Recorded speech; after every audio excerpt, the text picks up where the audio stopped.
आयुष्यातल्या प्रत्येक चांगल्या किंवा वाईट कर्माला आपण स्वतः जबाबदार आहोत. हे ज्यावेळी आपल्याला समजतं त्यावेळी फक्त आपलं जीवन सुंदर होत नाही, तर आपलं जगणं सोपं होतं. आपला प्रवास सोपा होतो. आपल्या आयुष्यातल्या झालेल्या चुकीच्या गोष्टींसाठी सुद्धा आपल्याला जास्त वाईट वाटत नाही किंवा आपण त्याच्यामध्ये वाहावत जात नाही. आपण त्यासाठी रडत बसत नाही. तर आपल्यामध्ये काय होतं की एक नवीन शक्ती निर्माण होते. आपण पॉझिटिव्ह राहायला सुरुवात होतो. कारण आपल्याला ते ज्ञान मिळालेलं असतं की जे काही झालेलं आहे हे कशामुळे, अगदी तुम्हाला परफेक्ट त्याचं कारण समजेलच अशातली काही गोष्ट नाही आहे, पण जे काही झालेलं आहे, तर हे जे काही झालेलं आहे याला काही ना काहीतरी कारण आहे.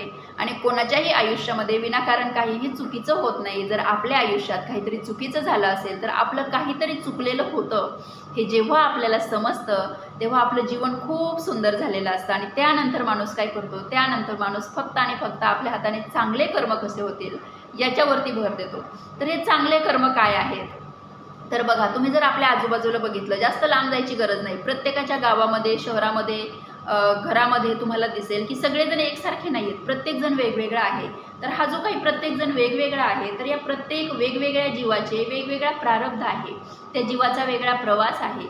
मग हे जे काही जीव आहेत ते ऋणानुबंधाने जेव्हा एकमेकांबरोबर जोडले गेलेले आहेत, तेव्हा आपल्याबरोबरचा जो कोणी जीव असेल त्याच्या आयुष्यामध्ये सुद्धा दुःख आहे, आपल्या आयुष्यामध्ये सुद्धा दुःख आहे. पण आपल्याला त्या दुःखाचं कारण समजलेलं आहे आणि आपण ते कारण समजल्यामुळे आपण काय केलेलं आहे, तर त्या दुःखावरती आपण मात केलेली आहे.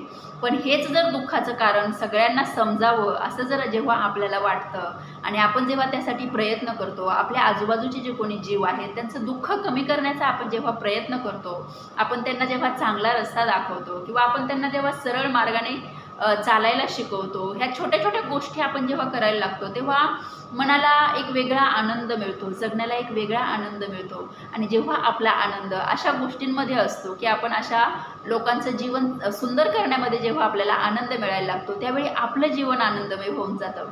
खूप छोट्या छोट्या गोष्टींमध्ये आपण आनंद मिळवू शकतो. कोणाच्या आयुष्यात जर दुःख असेल, कोणतंही दुःख असेल, जर कोणी एखाद्या आपल्या आईला, वडिलांना गमावलेलं आहे आणि ती व्यक्ती ज्या दुःखामध्ये आहे, तर त्या व्यक्तीला सांत्वनाची गरज आहे, त्या व्यक्तीला ज्ञानाची गरज आहे. आपण जेव्हा तिथे 2 शब्दांनी त्या व्यक्तीचं जे काही मन आहे ते हलकं करण्याचा प्रयत्न करतो, त्या व्यक्तीचा दुखवटा काढण्याचा आपण जेव्हा प्रयत्न करतो, त्यावेळी आपलं एक चांगलं कर्म बनलेलं असतं. तर हे चांगले कर्म छोट्या छोट्या गोष्टींमधून कसे बनवायचे ते मी तुम्हाला सांगत आहे. तर आपले जे काही चांगले कर्म आहेत, एखाद्याला तहान लागलेली आहे, पाणी आणून द्या. घरातच हे तुम्हाला बघायला मिळतं. घरातच एखादी वृद्ध व्यक्ती असेल, तुमची आजी असेल, आजोबा असेल, पाणी मागत असतात आणि आपण अरे नाही मला वेळ नाही, तिकडे जाऊन स्वतःचं स्वतः घ्या.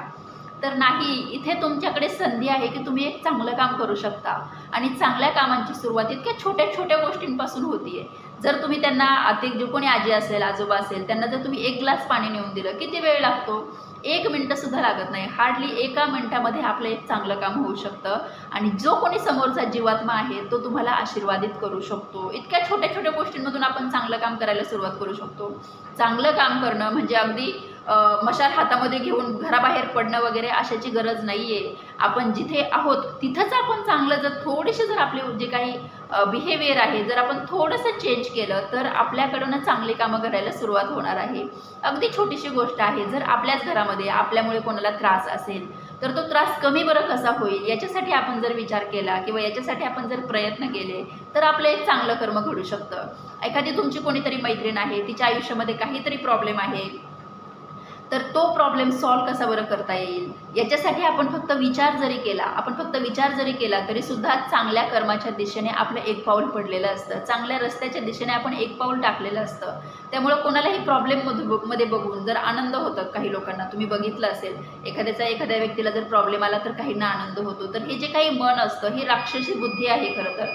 आणि अशी बुद्धी ज्या लोकांच्याकडे असते त्यांना त्यांच्या स्वतःच्या आयुष्यामध्ये पण इतके सारे प्रॉब्लेम असतात, पण त्यांना कळत नसतं, त्याचं कारण त्यांना माहिती नसतं. तर जेव्हा एखादी व्यक्ती प्रॉब्लेममध्ये आहे, दुःखामध्ये आहे, हे पाहून आपल्याला जेव्हा दुःख होतं त्यावेळेचं दुःख कमी कसं बरं करता येईल यासाठी आपण जेव्हा प्रयत्न करतो त्यावेळी आपल्याकडून चांगलं कर्म होतं. जर तुमची कोणी मैत्रीण असेल, ती जर दुःखामध्ये असेल, तिला दुःखातनं कसं बाहेर काढता येईल बरं याचा आपण विचार करू शकतो का? पण ही जी काही मदत आहे ही मदत निष्पाप असावी. ही जी काही मदत आहे, जर तुम्ही वेगळ्या कोणत्या तरी अपेक्षा ठेवून जर दुसऱ्याला मदत करत असाल किंवा त्या मदतीमध्ये जर तुमचा वेगळा काहीतरी स्वार्थ असेल, तर अशी जी काही मदत आहे त्यातून नवीन पाप जन्माला येऊ शकतं.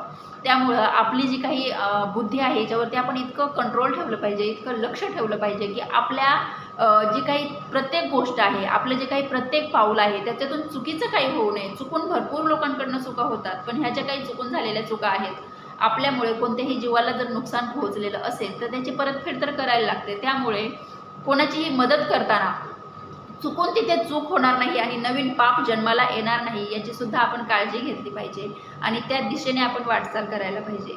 तर तुम्हाला असं वाटतं का बरं की तुमच्या आयुष्यामध्ये कोणाला तरी मदत करायला तुम्ही गेले आणि ती मदत झाली नाही आणि त्यातून काहीतरी वेगळंच झालं आणि त्यातून एक नवीन पाप जन्माला आलं? तर असं जर होत असेल तर पापाचं सगळ्यात पहिली गोष्ट ही असते की पापामुळे तुमची जी काही बुद्धी आहे, ही बुद्धी तल्लख जी बुद्धी म्हणतात ती राहत नाही. तुम्हाला समोर असतं, प्रत्येकाच्या समोर सगळ्या गोष्टी असतात, पण ती जी काही बुद्धी आहे, ती जी काही नजर आहे ती काहींकडेच असते. तर हे काय आहे? हेच आहे पाप आणि पुण्याचं गणित. तुम्हाला त्या लेवलची बुद्धी मिळणं, परमेश्वराचा आशीर्वाद मिळणं, पुढे जाण्यासाठी रस्ते मोकळे होणं, ती मदत करणारी माणसं मिळणं, तर हे सगळं आहे पुण्याचं प्रतीक. आपलं जर काही ना काहीतरी पुण्यकर्म होतं, काही ना काहीतरी चांगलं कर्म होतं, म्हणून ह्या गोष्टी घडत असतात. आणि जर आपल्याला असं वाटत असेल की मला चांगला रस्ता मिळावा, मला चांगली माणसं मिळावीत, मला मदत करणारी लोकं मिळावीत, तर आपण स्वतः कोणासाठी तरी तो मार्ग बनलं पाहिजे, आपण कोणासाठी तरी चांगलं बनलं पाहिजे, आपण कोणाला तरी चांगला रस्ता दाखवला पाहिजे, आपण कोणाला तरी मदत केली पाहिजे. जेव्हा आपण ह्या गोष्टी करतो तेव्हा जसं त्या समोरच्या व्यक्तीचा फायदा होत असतो, तसंच आपलाही पुढे चालून आपले ते एक चांगले कर्म बनलेले असतात आणि ते आपल्या जो काही चांगला भविष्यकाळ घडवण्यासाठी ते मदत करत असतात. त्यामुळे जर चांगली कर्म आपल्या रोजच्या आयुष्यात घडत असतील, मग ती कोणतीही असू देत. इथे वाईट कर्म सगळ्यांना माहिती आहेत. कोणाचीही निंदा नालस्ती करणं असेल, कोणाचं काही घेणं असेल, परत न करणं असेल, किंवा अगदी तुम्हाला वाईटाचे इतके प्रकार तुम्हाला बघायला मिळतील तुमच्या आजूबाजूला की ते मी सांगण्याची गरज नाही आहे. वाईट सगळ्यांना माहिती आहे, चांगलंही सगळ्यांना माहिती आहे, पण फक्त ती आठवण करून देणं गरजेचं आहे आणि त्यासाठी एक पाऊल कसं बरं टाकता येईल एवढं सांगणं गरजेचं आहे. तर तुम्ही अगदी छोट्या छोट्या गोष्टींपासून सुरुवात करू शकता. अगदी कोणालाही, आपल्या घरातल्या कोणत्याही व्यक्तीला गृहीत धरायचं नाही. तो एक स्वतंत्र जीव आहे, त्याचं एक स्वतंत्र अस्तित्व आहे, त्या व्यक्तीचा एक वेगळा प्रवास आहे. हे जेव्हा आपण ॲक्सेप्ट करतो तेव्हा आपल्याच घरातून आपण चांगले कर्म करण्यासाठी सुरुवात केलेली असते आणि ही जी काही चांगली कर्म आहेत ती आपला प्रारब्ध बनणार आहेत. भविष्यात जाऊन आपल्याला ह्या चांगल्या कर्मांमुळं अजून चांगल्या अपॉर्च्युनिटीज मिळणार आहेत किंवा आपला जो काही प्रवास आहे हा अजून सुखमय होणार आहे. जेव्हा आपण स्पिरिच्युअलिटी, जे सगळ्यात वरचं चक्र आहे स्पिरिच्युअलिटी, जेव्हा आपण तिथे बिलॉंग करत असतो त्यावेळी आपले रस्ते आपोआप उघडले जात असतात.